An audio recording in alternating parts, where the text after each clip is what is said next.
Arrancamos este segundo bloque, vamos a tratar un tema que venimos trayendo una agenda que tiene que ver con la violencia política y cómo este fenómeno se ha extendido a todo el mundo, inclusive a nuestro país. Para hablar de este tema lo tenemos ya en línea, en comunicación, a Ezequiel Ipar. Ezequiel es sociólogo, doctor en Ciencias Sociales, doctor en Filosofía y además dirige el LEDA de la UNSAM. Es el Laboratorio de Estudios sobre Democracia y Autoritarismo. Trabaja mucho sobre lo que son los discursos y qué está pasando justamente con esto que decimos que es la violencia política. Ezequiel, ¿cómo te va? Buenas tardes y bienvenido a Ciudad U. ¿Qué tal? Buenas tardes, gracias por invitarme. Ezequiel, tomando aquel título de alguna película que recuerdo yo de los años 80, en relación a la intolerancia política, este 2022, ¿podemos decir que ha sido el año en que vivimos en peligro? Sí, yo estaría de acuerdo con ese título de película que vos traés por dos motivos. Por un lado, por las cosas graves que pasaron hasta este momento del 2022. Digo, para hacer la reseña rápida, tuvimos un intento de magnicidio que hubiera sido el hecho de violencia política más grave del 83 para acá en nuestro país. Tenemos el crecimiento y la llegada al gobierno de partidos de extrema derecha en cada vez más países de Europa. Tenemos problemas, eso no se habla mucho, pero el 2022 fue un año de epidemia, de masacres en los Estados Unidos, o sea, de hechos de violencia, muchos casos motivados, por ejemplo, por cuestiones de perjuicios raciales. Es decir, el 2022 fue grave por todo lo que pasó. Y lo segundo que agregaría es que tal vez es grave porque no están claros los frenos de mano. O sea, vos ponías la idea de vivimos en peligro hasta acá, y para mí lo delicado es que todavía no se visualiza dónde esto puede tener un límite. ¿Quién puede accionar un freno de mano para este clima de intolerancia y violencia política? Miremos un poquito lo que pasa en Argentina, después salimos un poquito al resto del vecindario, pero digo, vimos el intento de magnicidio, pero antes, previamente, la aparición de estos grupos, ¿no? Pienso en Revolución Federal, que está siendo investigado ahora, pero también pienso en algunos dirigentes o influencers de las redes. ¿Qué es lo que fue pasando? ¿Cómo se fue armando ese entramado que hoy ya podemos identificar como un actor visible de la política, por lo menos en la discusión de lo que pasa en las redes y lo que pasa en la calle? Sí, yo creo que también, para volver al año que vos colocabas, 2022 fue el año del, digamos, del pasaje al acto, el año del desborde, de lo que venían construyendo como violencia simbólica en las redes.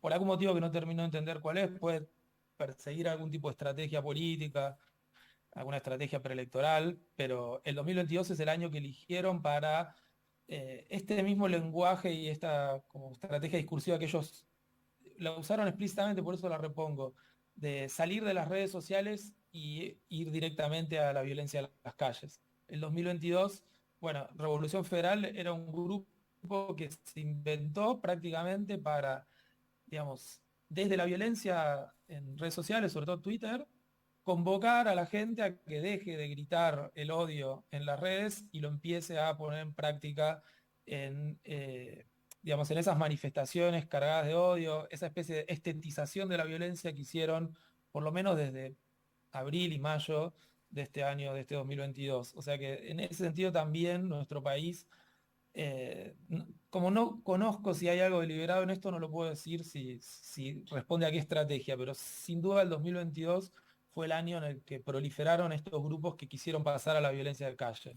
Ezequiel, puntualicemos, cuando hablamos de violencia política, Argentina tiene una tradición, desgraciadamente, y quizás el punto máximo ha sido lo que fue la dictadura genocida que asumió allá en el 76 con ese golpe de Estado, pero hay muchas generaciones que creen que esto es cosa del pasado. Contemos los riesgos que tiene esta escalada de la violencia política, porque hay gente que te lo minimiza, que te dice yo puedo expresar mis ideas, yo quiero decir lo que pienso. Analicemos un poquito eso también. Tu observación es muy pertinente. Me parece que, digamos, sobre todo por el calado que tienen las redes sociales en los muy jóvenes, los centennials, etcétera, es una buena oportunidad.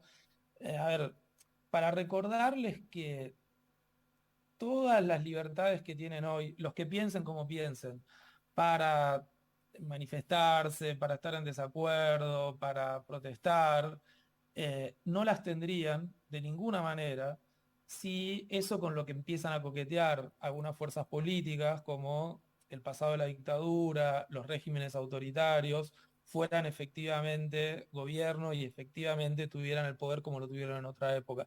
Me parece que a los jóvenes no solo hay que contarles lo que, digamos, lo que fue el pasado trágico de nuestro país, sino lo que se podría seguir de un régimen y de un modo de controlar a la población como el que algunos de estos grupos empiezan a minimizar, y me refiero, por ejemplo, puntualmente a el negacionismo de Avanza la Libertad, el negacionismo de Milei coqueteando con la dictadura. No fue ese horror que todos necesitamos saber que fue, sobre todo para que eso no se repita.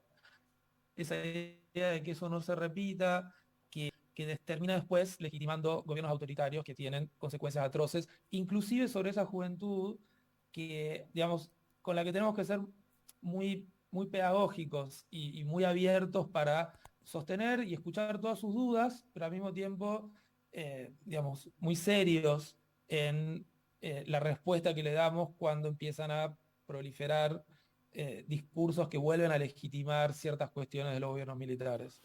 Te hago una última pregunta. ¿La derecha se ha vuelto una extrema derecha o es una nueva derecha radicalizada esta? Porque la derecha como expresión política la conocemos de toda la vida, en Argentina y en el mundo, pero esta es otra derecha. ¿Es nueva o es la misma llevada a un extremo?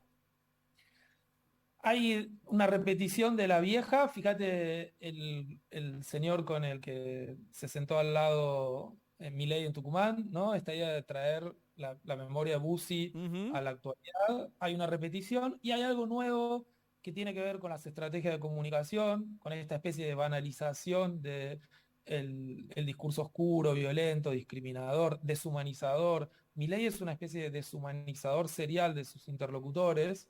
A todos o los estigmatiza o los trata de bicho raro, ¿no?